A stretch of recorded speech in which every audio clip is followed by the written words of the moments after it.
بسم الله الرحمن الرحيم. الحمد لله رب العالمين، وأشهد أن لا إله إلا الله وحده لا شريك له، وأشهد أن محمدا عبده ورسوله صلى الله وسلم عليه وعلى آله وأصحابه أجمعين. أما بعد، قال المصنف رحمه الله تعالى: فصل: ومن أسباب دفع القلق الناشئ عن توتر الأعصاب واشتغال واشتغال القلب ببعض المكدرات الاشتغال بعمل من الأعمال أو علم من العلوم النافعة، فإنها تلهي القلب عن اشتغاله بذلك الأمر الذي أقلقه، وربما نسي بسبب ذلك الأسباب التي أوجبت له الهم والغم، ففرحت نفسه وازداد نشاطه. وهذا السبب أيضا مشترك بين المؤمن وغيره، ولكن المؤمن يمتاز بإيمانه وإخلاصه واحتسابه في اشتغاله بذلك العلم الذي يتعلمه أو يعلمه، وبعمل الخير الذي يعمله، إن كان عبادة فهو عبادة، وإن كان شغلا دنيويا وعادة دنيوية أصحبها النية الصالحة وقصد الاستعانة بذلك على الطاعة، فلذلك أثره الفعال في دفع الهم والغموم والأحزان. فكم من إنسان ابتلي بالقلق وملازمة الأقدار فأحلت به الأمراض المتنوعة، فصار دواؤه الناجع نسيانه السبب الذي كدره وأقلقه واشتغاله بعمل من مهماته. وينبغي أن يكون الشغل الذي يشتغل به أو يشتغل فيه مما تأنس به النفس وتشتاقه، فإن هذا أدعى لحصول هذا المقصود النافع، والله أعلم. هذا معاشر المستمعين الكرام سبب من الأسباب التي يدفع بها القلق، ألا وهو ألا يبقى الإنسان هكذا مسترسلا مع قلقه ومع الأمور التي أزعجته يفكر فيها ويشغل باله ويعيد التفكير فيها، فيزداد هما إلى هم وغما إلى غم.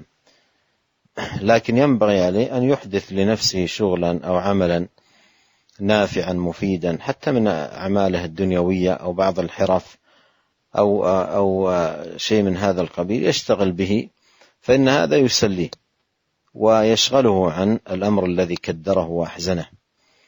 ويقول الشيخ أن هذا أمر مشترك بين المؤمن وغيره، لكن المؤمن يمتاز بما آتاه الله من الإيمان وما آتاه الله من الإخلاص والنية الصالحة، لأن المؤمن عنده حتى في أعماله الدنيوية نية صالحة، فله في ذلك أجر عند الله سبحانه وتعالى ومثوبة، إضافة إلى ما يكون له في هذا من تسلية عن الأمر الذي أهمه أو أقلقه.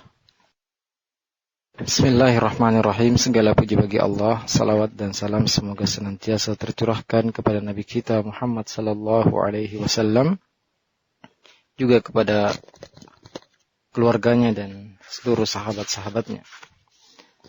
Para pemirsa dan pendengar yang semoga dirahmati oleh Allah Subhanahu wa taala, dan di antara sebab-sebab yang dapat mengusir dan menghilangkan kegelisahan yang timbul dari kegangemangan hati dan tersibukkannya hati dengan hal-hal yang memberatkan, yaitu dengan cara menyibukkan diri dengan suatu pekerjaan atau mendalami ilmu yang bermanfaat, karena hal tersebut dapat membuat hati lupa akan segala kegelisahan yang menimpanya, dan perbuatan tersebut atau amalan tersebut akan membuat jiwanya senang dan semangatnya bertambah.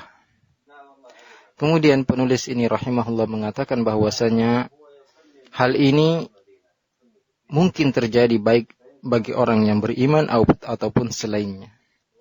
Akan tapi seorang yang beriman mempunyai kelebihan, yaitu ketika dia melakukan suatu amalan, maka dia melaksanakannya dengan ikhlas dan mengharap pahala dari Allah Subhanahu wa ta'ala. baik ketika dia mempelajari satu ilmu atau dia mengajarkannya, atau ketika dia mengerjakan suatu pekerjaan yang baik.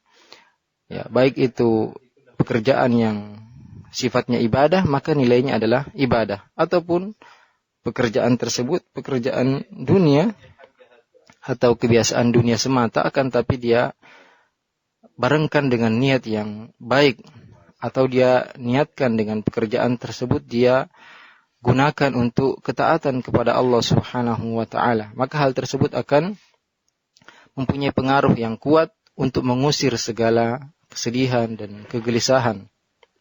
Sungguh ya, sangat banyak di antara manusia yang merasa gelisah sehingga dia ditimpa berbagai penyakit yang bermacam-macam. Ternyata obatnya yang sangat mujarab, yaitu melupakan sebab-sebab yang membuat dia gelisah dan menyibukkan dirinya dengan hal-hal yang bermanfaat. Dan dianjurkan perbuatan atau amalan yang dia kerjakan, yaitu pekerjaan yang memang dia senangi atau dia suka selama itu tidak diharamkan oleh Allah Subhanahu wa taala. Karena hal tersebut lebih membantu untuknya agar lebih tenang dan konsentrasi dalam melakukan pekerjaan tersebut. Ini ya di antara sebab-sebab yang dapat menghilangkan segala kesedihan dan kegelisahan, yaitu hendaklah seorang manusia tidak membiarkan dirinya memikirkan hal-hal yang berat, musibah-musibah yang menimpanya, akan tapi hendaklah dia melakukan suatu pekerjaan yang bermanfaat atau mempelajari ilmu yang bermanfaat. Bahkan seandainya pekerjaan tersebut adalah pekerjaan dunia, akan tapi dia niatkan dengan pekerjaan tersebut dia mengharapkan pahala dari Allah Subhanahu wa taala, atau dia gunakan untuk ketaatan kepada Allah Subhanahu wa taala, dan pekerjaan tersebut akan membuat dia melupakan segala kesedihan-kesedihan yang dia rasakan. Kemudian penulis kitab ini rahimahullah juga mengatakan bahwasanya kiat ini bisa dilakukan baik orang mukmin beriman ataupun orang yang tidak beriman. Akan tapi seorang yang beriman mempunyai kelebihan, yaitu ketika dia melakukan suatu amalan, dia melakukannya dengan ikhlas dan mengharap pahala dari Allah Subhanahu wa taala.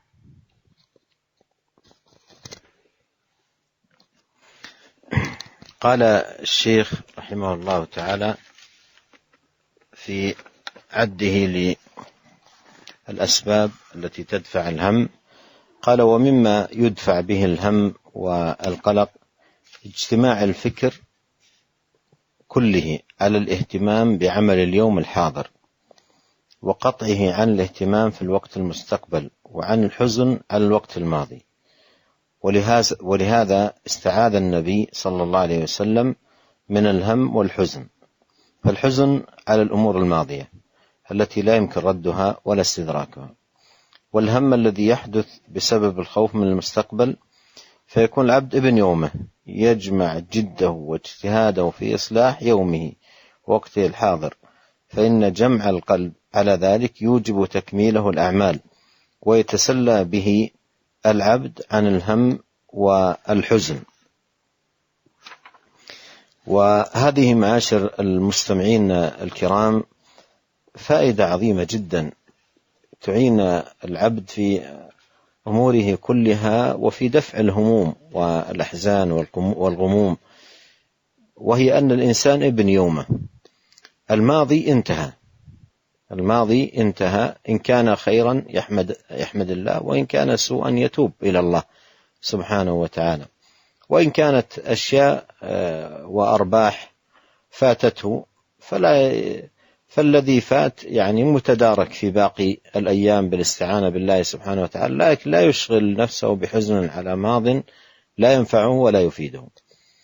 وأيضا الإنسان ابن يومه فلا يرهق نفسه بهم يتعلق بأمر مستقبل ويكدر خاطر نفسه به، بل يشتغل بعمل اليوم. وفي الأثر: إذا أمسيت فلا تنتظر الصباح، وإذا أصبحت فلا تنتظر المساء. يشتغل بعمل اليوم. ولا يعني هذا أن لا يعتني بالمصالح الدنيوية وأرباحها المستقبلية وبذل الأسباب، بل يفعل ذلك، والشريعة جاءت على الحث على العمل والترغيب فيه، لكن لا يفتح على نفسه باب قلق وباب هم وغم وأحزان ونحو ذلك، بل يتوكل على الله ويمضي في مصالحه وأعماله مستعينا بالله، مهتديا بهدي رسوله صلوات الله وسلامه وبركاته عليه. Para pemirsa dan pendengar yang semoga dirahmati oleh Allah Subhanahu wa taala, dan di antara sebab-sebab yang dapat menghilangkan kesedihan dan gundah gulana, yaitu seseorang memusatkan seluruh pikirannya dan perhatiannya untuk pekerjaan hari ini. Kemudian juga dia memutuskan segala pikiran-pikiran yang mencemaskannya untuk waktu yang akan datang. Juga memutuskan dari kesedihan-kesedihan yang telah berlalu. Ya, Nabi SAW selalu berlindung diri dari al-ham wal hazan, ya, sedih dan gundah gulana. Dan al-hazan atau al-huzn adalah kesedihan terhadap perkara-perkara yang telah berlalu dan tidak mungkin untuk kembali lagi. Adapun al-ham, yaitu sesuatu yang membuat seorang sedih karena memikirkan perkara-perkara yang akan datang. Maka dianjurkan bagi seseorang untuk menjadi manusia hari ini. Dia memusatkan seluruh usaha dan tenaganya untuk memperbaiki harinya dan waktu masa kininya. Karena seorang ketika dia memusatkan seluruh perhatiannya untuk pekerjaan hari ini, maka hal tersebut lebih akan membuat sempurna pekerjaan-pekerjaan yang dia lakukan. Juga dia akan terhibur dari segala kesedihan dan kegelisahan yang dia rasakan. Para pemirsa dan pendengar yang semoga dirahmati oleh Allah Subhanahu wa taala, ini adalah salah satu faedah yang besar yang diberikan atau resep yang sangat manjur yang diberikan oleh penulis kitab ini rahimahullah, yaitu hendaklah kita tidak terlalu memikirkan hal-hal yang telah berlalu atau takut terhadap hal-hal yang akan datang. Dan hendaklah seorang menjadi manusia hari ini, ya, memikirkan apa yang akan dia lakukan pada saat ini. Karena sesuatu yang telah berlalu, maka tidak mungkin untuk kembali lagi. Jika sesuatu yang telah berlalu itu adalah kebaikan, maka dia memuji kepada Allah Subhanahu wa ta'ala. Dan seandainya hal yang telah berlalu itu adalah suatu maksiat, maka tidak perlu terlalu sedih. Cukup dia bertaubat kepada Allah Subhanahu wa ta'ala atas maksiat yang dia lakukan. Ataupun jika hal yang telah berlalu itu adalah keuntungan perdagangan yang dia tidak dapatkan, maka jangan pula dia terus memikirkan hal tersebut.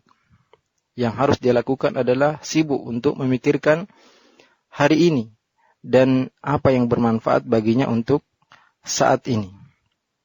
Dalam sebuah hadis Rasulullah sallallahu alaihi wasallam, dalam sebuah athar disebutkan bahwasanya idza amsayta fala tantadhirus sabah wa idza asbahta fala tantadhiril masa. Jika engkau berada di sore hari, maka tidak perlu menunggu pagi hari, atau sibukkan seluruh urusanmu, sibukkan dengan waktumu dengan kebaikan-kebaikan. Dan jika engkau berada di waktu pagi, maka tidak perlu menunggu waktu sore. Dan seorang dianjurkan untuk selalu melakukan pekerjaan-pekerjaan yang bermanfaat bagi dia. Ya, bukan berarti dia hanya diam di rumahnya, tidak melakukan apa-apa. Akan tapi seorang dianjurkan untuk selalu berusaha untuk hal-hal yang bermanfaat baginya. Dan hendaklah dia tidak selalu memikirkan, tidak sedih, tidak gelisah terhadap hal-hal yang telah berlalu dan yang akan datang. Sebaliknya, dia dianjurkan untuk selalu bertawakal kepada Allah Subhanahu wa ta'ala dan selalu mencontoh petunjuk-petunjuk Nabi sallallahu alaihi wasallam.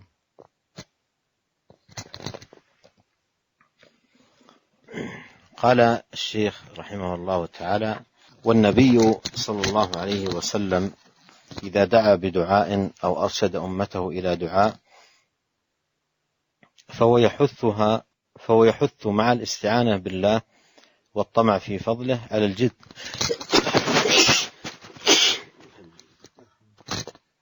على الجد والاجتهاد في التحقق لحصول ما يدعو بحصوله، والتخلي عما كان يدعو لدفعه، لأن الدعاء مقارن للعمل، فالعبد يجتهد فيما ينفعه في الدين والدنيا، ويسأل ربه نجاح مقاصده، ويستعينه على ذلك، كما قال صلى الله عليه وسلم: احرص على ما ينفعك واستعن بالله ولا تعجز. وإذا أصابك شيء فلا تقل لو أني فعلت كذا كان كذا وكذا، ولكن قل قدر الله وما شاء فعل، فإن لو تفتح عمل الشيطان. فجمع صلى الله عليه وسلم بين الأمر بالحرص على الأمور النافعة في كل حال، والاستعانة بالله، وعدم الانقياد للعجز الذي هو الكسل الضار، وبين الاستسلام للأمور وبين الاستسلام للأمور الماضية النافذة، ومشاهدة قضاء الله وقدره، وجعل الأمور قسمين: قسما يمكن العبد السعي في تحصيله أو تحصيل ما يمكن منه أو دفعه أو تخفيفه، فهذا يبدي فيه العبد مجهوده ويستعين بمعبوده، وقسما لا يمكن فيه ذلك، فهذا يطمئن له العبد ويرضى ويسلم. ولا ريب أن مراعاة هذا الأصل سبب للسرور ولزوال الهموم والغموم. هنا نبه الشيخ رحمه الله تعالى على مسألة مهمة في هذا الباب، وكثير من الناس قد يغفل عنها، وهي أهمية بذل السبب عند الدعاء وطلب الله سبحانه وتعالى المصالح، سواء المصالح الدينية أو الدنيوية. فإن العبد إذا دعا فدعاؤه استعانة واعتماد على الله وطلب معونة من الله، لكن عليه عقب الدعاء أن يبذل السبب الذي ينال به المقصود.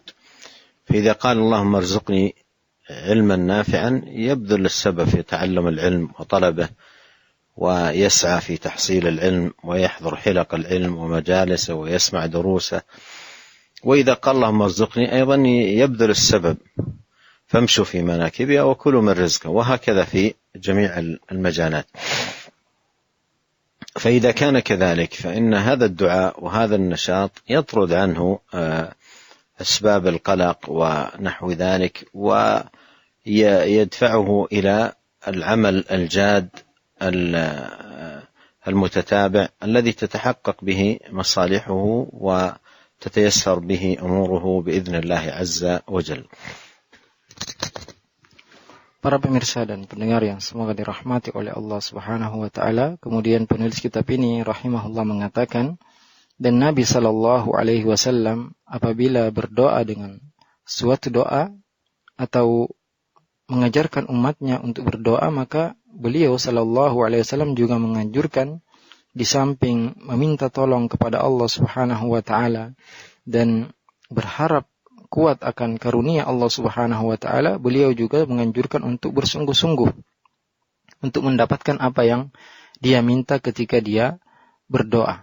Ya, karena doa harus dibarengi dengan amal, dan seorang hamba yang berijtihad dan bersungguh-sungguh untuk melakukan dan mendapatkan apa yang bermanfaat bagi dirinya di dunia dan di akhirat, hendaklah juga berdoa kepada Allah Subhanahu wa taala untuk memudahkan dia sukses mendapatkan apa yang dia inginkan.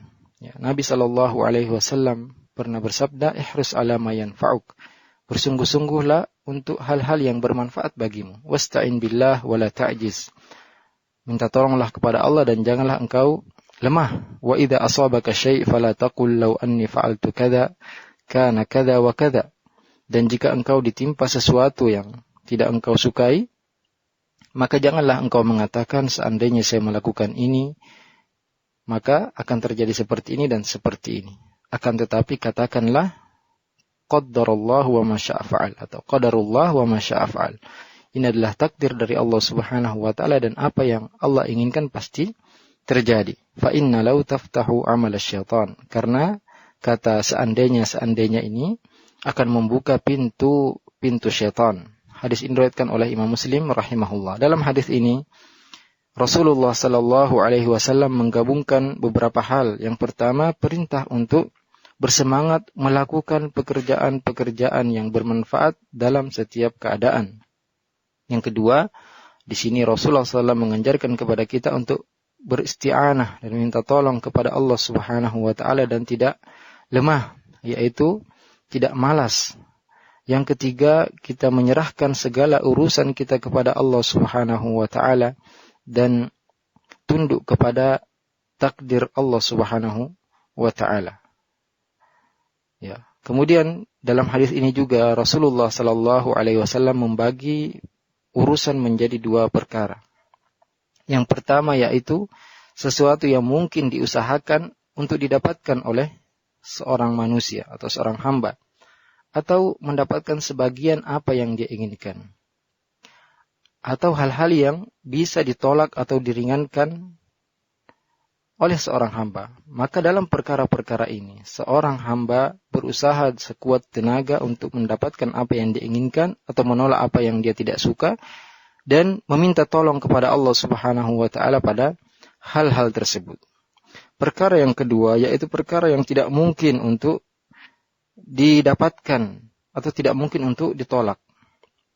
Maka dalam perkara-perkara seperti ini seorang hamba hanya dituntut untuk ridha dan menyerahkan segala hal tersebut kepada Allah Subhanahu wa taala, karena dia tidak mungkin untuk mendapatkan atau menolak hal tersebut. Dan tentu ketika seorang mengetahui hal ini, tentu dia akan merasa bahagia dan akan hilang segala kesedihan dan kegelisahannya. Para pemirsa dan pendengar yang semoga dirahmati oleh Allah Subhanahu wa taala, ya, penulis kitab ini rahimahullah menjelaskan kepada kita suatu perkara yang sangat penting, yaitu banyak di antara manusia yang lalai untuk melakukan sebab-sebab yang dengannya dia mendapatkan kebahagiaan atau mendapatkan apa yang dia inginkan. Padahal Rasulullah sallallahu alaihi wasallam selalu mengajarkan kepada kita untuk berikhtiar dan berusaha mendapatkan apa yang kita inginkan dengan cara-cara yang benar, baik itu perkara agama atau perkara dunia. Dan di antara hal yang dianjurkan oleh Rasulullah SAW yaitu berdoa. Dan di samping doa kita pun harus selalu berusaha dengan usaha-usaha yang maksimal. Contohnya ketika seorang berdoa kepada Allah Subhanahu wa taala, Allahumma rzuqni ilman, wa ya Allah, karuniakanlah kepadaku ilmu, maka tidak cukup dia sekedar berdoa kepada Allah Subhanahu wa taala, akan tapi dia pun harus rajin menghadiri kajian-kajian, rajin membaca kitab dan menelaah kitab-kitab para ulama dan menghadiri majelis-majelis ilmu. Ya, tidak cukup dia sekedar berdoa. Juga ketika dia berdoa kepada Allah Subhanahu wa taala meminta rezeki dari Allah Subhanahu wa taala, dia pun harus bekerja dan berusaha dengan usaha-usaha yang tidak dilarang dalam syariat. Maka dalam doa ini kita dianjurkan untuk selalu berusaha dan bersemangat untuk melakukan pekerjaan-pekerjaan yang bermanfaat, karena hal tersebut akan mengusir segala kegelisahan dan kesedihan yang bisa jadi menimpa semua orang. Ya, jadi kita selalu dianjurkan untuk berusaha, bekerja, melakukan hal-hal yang bermanfaat agar kita mendapatkan kebahagiaan dan hilang dari kita segala kesedihan dan kegelisahan. قال الشيخ رحمه الله: ومن أكبر الأسباب لانشراح الصدر وطمأنينته الإكثار من ذكر الله، فإن لذلك تأثيرا عجيبا في انشراح الصدر وطمأنينته وزوال همه وغمه. قال تعالى: ألا بذكر الله تطمئن القلوب. فلذكر الله أثر عظيم في حصول هذا المطلوب لخاصيته ولما يرجوه العبد من ثوابه وأجره، وكذلك التحدث بنعم الله الظاهرة والباطنة، فإن معرفتها والتحدث بها يدفع الله به الهم والغم، ويحث العبد على الشكر الذي هو أرفع المراتب وأعلاها، حتى لو كان العبد في حالة فقر أو مرض أو غيرهما من أنواع البلايا، فإنه إذا قابل بين نعم الله عليه التي لا يحصى لها عد ولا حساب وبين ما أصابهم مكروه ولم يكن للمكروه النعم نسبة، بل المكروه والمصائب إذا ابتلى الله به العبد وأدى فيه وظيفة الصبر والرضا والتسليم هانت وطأته وخفت مؤنته، وكان تأميل العبد لأجرها وثوابها والتعبد لله بالقيام بوظيفة الصبر والرضا يدع الأشياء المرة حلوة فتنسيه حلاوة أجرها مرارة صبرها. هذا باب عظيم من أبواب شرح الصدور وطمأنينة القلوب وأنسها الإكثار من ذكر الله سبحانه وتعالى الذي بذكره جل في علاه تطمئن القلوب، كما قال الله سبحانه وتعالى: الذين آمنوا وتطمئن قلوبهم بذكر الله ألا بذكر الله تطمئن القلوب. فالذكر له خاصية عظيمة جدا في طمأنينة القلب وسكون النفس وطرد الهم. فإذا اشتغل العبد بالذكر، ثم أيضا المصاب الذي أقلقه إذا نظر كما بين الشيخ له من زاوية يقارن فيها وبين النعم العظيمة التي لا تزال تتوالى عليه، صحته في سمعه وبصره وقوته ومسكنه، ويعدد النعم الكثيرة، فبدل أن يشتغل بالمصاب تسخطا يشتغل بحمد المنعم شكرا على النعم الكثيرة التي أنعم بها عليه ويسأله من فضله. والشكر باب المزيد كما قال تعالى: وإذ تأذن ربكم لئن شكرتم لأزيدنكم. Para pemirsa dan pendengar yang semoga dirahmati oleh Allah Subhanahu wa taala, penulis kitab ini rahimahullah melanjutkan bahwasanya di antara sebab-sebab atau kiat-kiat agar hati kita lapang dan hati kita tenang yaitu dengan memperbanyak zikir kepada Allah Subhanahu wa taala. Karena zikir punya pengaruh yang sangat kuat yang dapat membuat dada kita menjadi lapang dan menjadi tenang. Juga zikir punya pengaruh kuat untuk mengusir rasa kesedihan dan kegelisahan. Allah Subhanahu wa taala berfirman: "Ala bidzikrillahi tatma'innul qulub." Ketahuilah dengan berzikir kepada Allah Subhanahu wa taala akan menjadi tenang hati-hati. Karena zikir kepada Allah Subhanahu wa taala mempunyai pengaruh yang kuat untuk seorang mendapatkan apa yang dia inginkan. Juga dengan zikir seorang hamba akan mendapatkan pahala yang besar dari Allah Subhanahu wa taala. Juga kiat lain yaitu dengan mengingat-ingat nikmat-nikmat Allah Subhanahu wa taala baik yang nampak maupun yang tidak nampak. Karena dengan mengingat nikmat-nikmat Allah Subhanahu wa taala yang sangat banyak, hal itu akan mengusir segala kesedihan dan kegelisahan. Juga akan menjadikan seorang hamba banyak bersyukur kepada Allah Subhanahu wa taala, yang mana syukur ini adalah derajat yang sangat tinggi. Dan seandainya seorang hamba walaupun dia berada dalam kondisi fakir, kondisi miskin atau kondisi sakit atau selainnya dari musibah-musibah yang menimpanya, jika dia membandingkan nikmat-nikmat Allah yang sangat banyak yang tidak dapat dihitung dengan apa yang menimpanya dari kesulitan, maka tentu tidak ada bandingan nikmat-nikmat Allah Subhanahu wa taala dari segala musibah tersebut. Bahkan segala kesulitan dan segala musibah yang Allah Subhanahu wa taala uji kepada seorang hamba, jika seorang hamba tersebut bersabar dan ridha serta menerima segala takdir Allah Subhanahu wa taala, maka musibah dan kesulitan tersebut akan terasa ringan. Karena seorang hamba yang sabar, ridha dan mengharap pahala dari Allah Subhanahu wa taala tentu akan merasa tenang ketika mendapatkan musibah. Bahkan musibah yang terasa pahit akan berubah menjadi manis karena seorang hamba selalu mengharap pahala dari Allah Subhanahu wa taala. Para pemirsa dan pendengar yang semoga dirahmati oleh Allah, ini adalah pintu yang terbesar yang menyebabkan hati kita menjadi tenang, perasaan kita menjadi lapang, yaitu dengan berzikir kepada Allah Subhanahu wa taala atau dengan banyak berzikir kepada Allah Subhanahu wa taala. Allah Subhanahu wa taala berfirman, alladzina amanu wa tatma'innu qulubuhum bidzikrillah ala bidzikrillah tatma'innul qulub.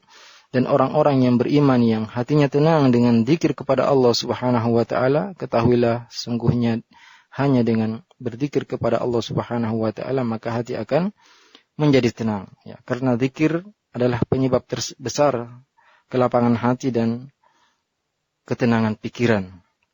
Maka hendaklah kita memperbanyak zikir kepada Allah Subhanahu wa taala. Kemudian juga penulis kitab ini rahimahullah menjelaskan kepada kita bahwasanya apabila seorang ditimpa musibah yang membuat pikirannya kacau, membuat dia gelisah, hendaklah dia membandingkan musibah tersebut dengan nikmat-nikmat Allah Subhanahu wa taala yang Allah berikan kepadanya, yang mana nikmat tersebut sangat banyak sekali, baik itu nikmat penglihatan, nikmat pendengaran, nikmat kesehatan, nikmat tempat tinggal, dan nikmat-nikmat lainnya yang sangat banyak sekali. Yang apabila nikmat tersebut dia bandingkan dengan musibah yang menimpanya, maka tidak ada bandingannya nikmat yang banyak tersebut dengan musibah tersebut. Ya, di samping dia akan bersyukur kepada Allah Subhanahu wa taala, dia pun meminta tambahan karunia dari Allah Subhanahu wa taala. Dan kita ketahui bahwasanya syukur adalah penyebab Allah Subhanahu wa taala menambahkan nikmatnya. Allah berfirman, la in syakartum la azidannakum. Jika kalian bersyukur maka sungguh aku akan tambahkan nikmatku. Maka ini adalah pintu dari pintu-pintu yang menyebabkan seorang menjadi bahagia, yaitu dengan banyak bersyukur kepada Allah Subhanahu wa taala dan melupakan segala musibah yang menimpanya. Qala Syekh rahimahullah taala, wa min anfa' al-ashya' في هذا الموضع استعمال ما أرشد إليه النبي صلى الله عليه وسلم في الحديث الصحيح، حيث قال: انظروا إلى من هو أسفل منكم ولا تنظروا إلى من هو فوقكم، فإنه أجدر ألا تزدروا نعمة الله عليكم. فإن العبد إذا نصب بين عينيه هذا الملحظ الجليل رآه يفوق قطعا كثيرا من الخلق في العافية وتوابعها، وفي الرزق وتوابعه، مهما بلغت به الحال، فيزول قلقه وهمه وغمه، ويزداد سروره واغتباطه بنعم الله التي فاق فيها غيره ممن هو دونه فيها. وكلما طال تأمل العبد بنعم الله الظاهرة والباطنة الدينية والدنيوية رأى ربه قد أعطاه خيرا كثيرا ودفع عنه شرورا متعددة، ولا شك أن هذا يدفع الهموم والغموم ويوجب الفرح والسرور. وهذا معاشر المستمعين الكرام باب عظيم من أبواب دفع الغم وتحقيق السعادة. دفع الغم وتحقيق السعادة أن ينظر الإنسان إلى من هو دونه، أي في الرزق والمال والصحة والولد وغير ذلك، ينظر إلى من هو دونه ولا ينظر إلى من هو فوقه أو أعلى منه، لأنه إن نظر إلى من هو أعلى منه ترتب على ذلك ازدراء النعمة واحتقارها وعدم الشكر للمنعم المتفضل سبحانه وتعالى بتلك النعم. بينما إذا نظر إلى من هو دونه سيشعر بالنعم التي عليه في عافيته، في مسكنه، في صحته، في غير ذلك. ومهما كانت حاله فإنه سيجد في الناس من هو أقل منه، فليكن نظره إلى من هو أقل منه لئلا يزدري نعمة الله. لكن إذا نظر رفع نظره إلى من هم أعلى منه، أصحاب الأموال الطائلة والأملاك الكثيرة والسيارات الفاخرة وغير ذلك، فإنه يزدري نعمة الله ولا يشعر بنعم الله الكثيرة التي أنعم الله سبحانه وتعالى عليه، فيقل حمده ويكثر تسخطه. لكن إذا عمل بالحديث ونظر إلى من هو دونه شعر بالنعمة العظيمة التي عليه، فأخذ يحمد المنعم، وكان ذلك موجبا المزيد. Para pemirsa dan pendengar yang semoga dirahmati oleh Allah Subhanahu wa taala, juga di antara kiat-kiat yang diberikan oleh penulis kitab ini rahimahullah, yaitu menggunakan atau melakukan apa yang diwasiatkan dan diperingatkan oleh Nabi sallallahu alaihi wasallam dalam hadis yang sahih, yaitu sabda beliau, unzuru ila man huwa asfala minkum. Lihatlah kepada orang yang berada di bawahmu. Wala tanzuru ila man huwa fawqakum. Dan janganlah engkau melihat kepada orang yang berada di atasmu. Fa innahu ajdaru alla tazdaru ni'matallahi alaikum. Karena hal tersebut lebih membuat kalian tidak mencela nikmat Allah Subhanahu wa taala kepada kalian. Dan seorang hamba jika dia melakukan hal ini, maka tentu dia akan melihat bahwasanya dia berada di atas orang yang sangat banyak sekali. Baik dari sisi kesehatan ataupun dari sisi rizki. Sehingga ketika dia merasa bahwasanya ternyata dia mempunyai nikmat yang lebih besar daripada banyak orang lain, maka akan hilang kesedihan dan kegelisahannya. Dan akan bertambah kebahagiaannya. Dan dia pun akan merasa syukur atas nikmat Allah Subhanahu wa taala yang ternyata sangat banyak jika dia bandingkan dengan orang yang lain. Dan semakin seorang memperhatikan nikmat-nikmat Allah Subhanahu wa taala yang ada pada dirinya, baik yang nampak maupun tidak nampak, baik itu nikmat yang berkaitan dengan agama ataupun berkaitan dengan dunia, maka dia akan mendapati bahwasanya ternyata Allah Subhanahu wa taala telah memberinya kebaikan yang sangat banyak. Dan Allah Subhanahu wa taala telah menjauhkan darinya banyak keburukan.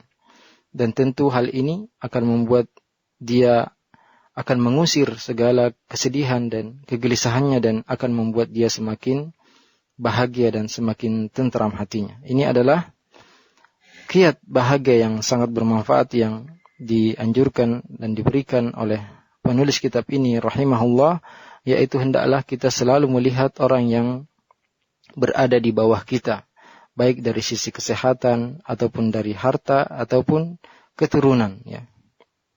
Karena jika seorang selalu melihat orang yang berada di atasnya, yang lebih kaya dari dia, yang lebih sehat dari dia, yang lebih banyak anaknya dan lebih banyak nikmatnya, tentu dia akan merasa atau dia mungkin akan mencela nikmat-nikmat Allah yang ada pada dirinya. Sebaliknya jika dia selalu melihat orang yang berada yang lebih sulit daripada dia, lebih sedikit nikmat yang dia dapatkan, lebih parah penyakitnya, atau lebih dari sisi tempat tinggalnya mungkin lebih jelek daripada apa yang dia tinggali, maka dia akan bersyukur kepada Allah Subhanahu wa taala. Dan bagaimanapun keadaan seseorang, ya bagaimanapun dia miskin, bagaimanapun dia sakit, pasti akan mendapati lebih banyak orang yang lebih miskin daripada dia, banyak orang yang lebih parah penyakitnya daripada penyakit dia, ya.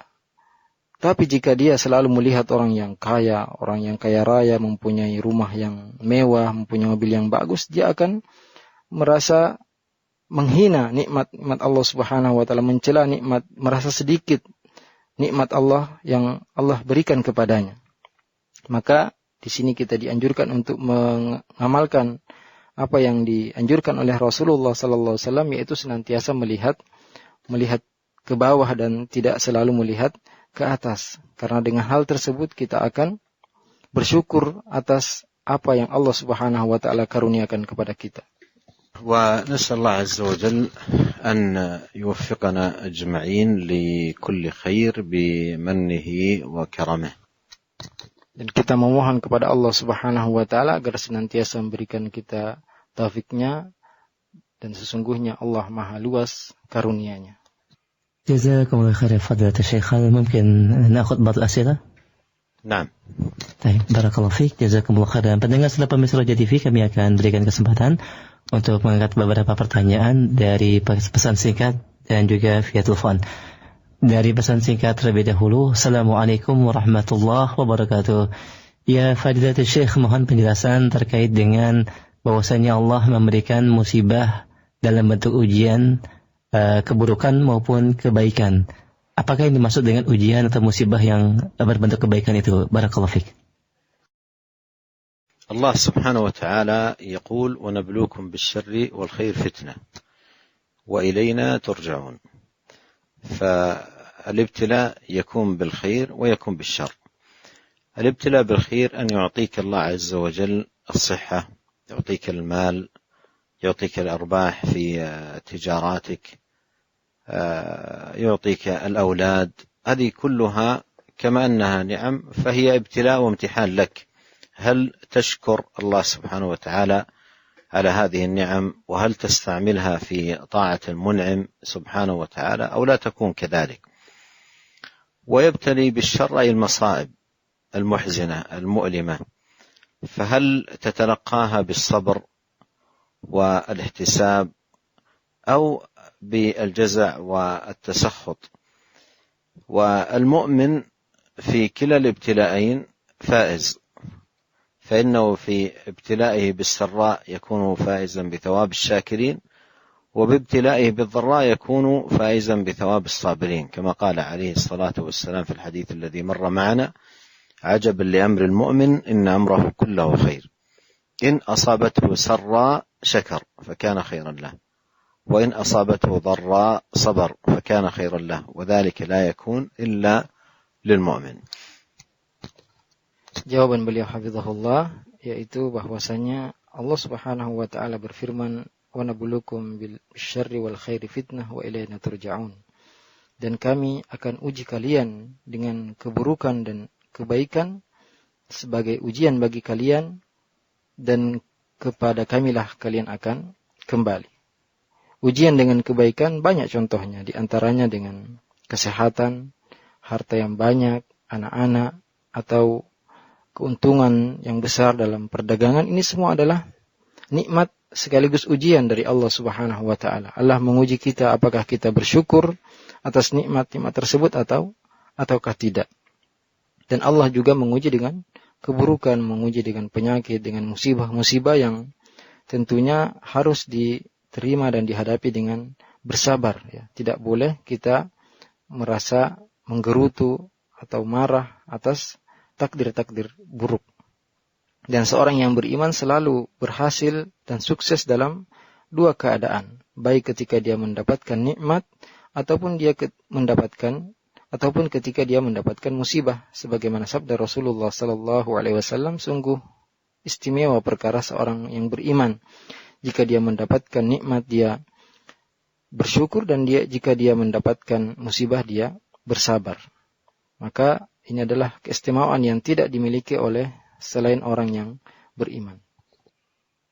Jazakumullah khair ya Fadilatul Syekh, barakallahu fiik. Kami angkat kembali pertanyaan berikutnya dari Ibu Lin di Pariaman. Assalamualaikum warahmatullahi wabarakatuh. Fadilatul Syekh, amalan apa yang bisa saya lakukan kalau kita sedang haid, dan apakah kita boleh berzikir pada saat kita bekerja atau melakukan aktivitas? Jazakumullah khairan. المرأة عند الحيض تتوقف عن الصيام وعن الصلاة، لا، ولا تتوقف عن ذكر الله، بل تكثر من ذكر الله سبحانه وتعالى. وأيضا لا تمس المصحف وهي حائض، وإن احتاجت إلى مراجعة حفظها غيبا أو بالنظر للمصحف دون أن تمسه بيدها فأيضا لها ذلك. فوقت الحيض تتوقف وتكثر من ذكر الله سبحانه وتعالى، تتوقف عن الصيام والصلاة وتكثر من ذكر الله سبحانه وتعالى وحمده والثناء عليه والاستغفار والاشتغال بما فيه المنفعة والفائدة لها، وأيضا قراءة الكتب النافعة المفيدة التي تنفعها في دينها وتقربها من ربها سبحانه وتعالى. Jawaban beliau hafizahullah, seorang wanita ketika haid berhenti dari ibadah puasa dan ibadah salat, akan tapi tidak berhenti dari ibadah zikir kepada Allah Subhanahu wa taala. Juga tidak boleh seorang wanita haid menyentuh mushaf dalam keadaan haid, Dan apabila ternyata dia butuh untuk memurojaah hafalannya umpamanya, maka dia boleh menyentuhnya tapi menggunakan pembatas, yaitu kaos tangan atau yang lainnya. Dan hendaklah seorang wanita ketika haid tetap memperbanyak zikir kepada Allah Subhanahu wa taala, memperbanyak memuji Allah Subhanahu wa taala, bertahlil, bertasbih kepada Allah Subhanahu wa taala, dan juga bisa dia gunakan waktunya untuk membaca kitab-kitab yang bermanfaat. Jazakumullah khairan fadilatul Syekh, barakallahu fiik. Soal salis kami angkat kembali, pertanyaan ketiga masih dari pesan singkat. Assalamualaikum warahmatullahi wabarakatuh. Ya fadilatul Syekh, bagaimanakah menumbuhkan keimanan kepada Allah terkait dengan kebenaran dan juga keridhaan yang terbangun dalam hati ketika kami atau saya melihat kondisi orang-orang yang di luar manhaj ini berada dalam kondisi yang baik, sedangkan kita mendapatkan musibah. Jazakallahu khair. عدم الطمأنينة التي يشير إليها السائل الكريم هو راجع لضعف الإيمان، ومن يكون على غير منهج صحيح ويرى فيه طمأنينة هذا راجع لفعله أسباب جعلته ينشغل عما يكون مشغلا له أو مكدرا له. وهذا المعنى كما ذكر الشيخ يشترك فيه المؤمن وغير المؤمن، لكن المؤمن يتميز بإخلاصه وصبره واحتسابه وطلبه ما عند الله سبحانه وتعالى.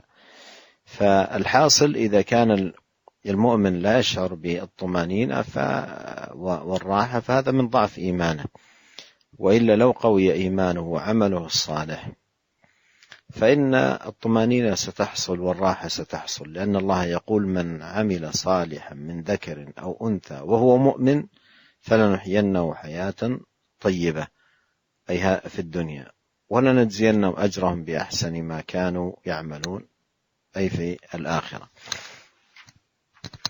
Ya, jawaban beliau hafizahullah, apa yang disebutkan oleh penanya yang mulia, yaitu tidak merasa tenang, itu disebabkan karena lemahnya iman yang ada pada diri seseorang. Adapun apa yang dia lihat dari orang lain yang dia lihat sebenarnya dia tidak berada di atas manhaj yang benar, akan tapi dia hidupnya bahagia, itu disebabkan karena dia melakukan sebab-sebab kebahagiaan yang disebutkan oleh penulis kitab ini rahimahullah, bahwasanya bahkan selain orang beriman pun bisa mendapatkan kebahagiaan jika melakukan sebagian sebab-sebab tadi. Akan tapi seorang yang beriman lebih sempurna kebahagiaannya dibanding orang yang tidak beriman. Maka pada intinya bahwasanya seorang yang beriman apabila dia merasa kurang tenang, kurang bahagia, hal tersebut kembali kepada imannya, ya, imannya yang lemah.